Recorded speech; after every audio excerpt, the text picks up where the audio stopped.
ดูดิพามาเล่นทุ่งนาเลยพามาเล่นทุ่งนาเลยดูหางสิเห็นหางกุดละดูหางกุดละอัดคนนั้นแล้วกินอิ่มแล้วนู่นหมดข้าวเหนียวตั้งเยอะกินปีกไก่ข้าวเหนียวกินตับหมดเยอะเลยอ้วนนะกินแค่นี้พอเนาะนะ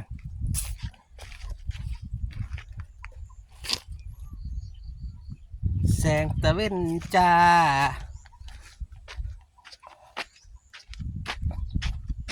นี่นี่นะ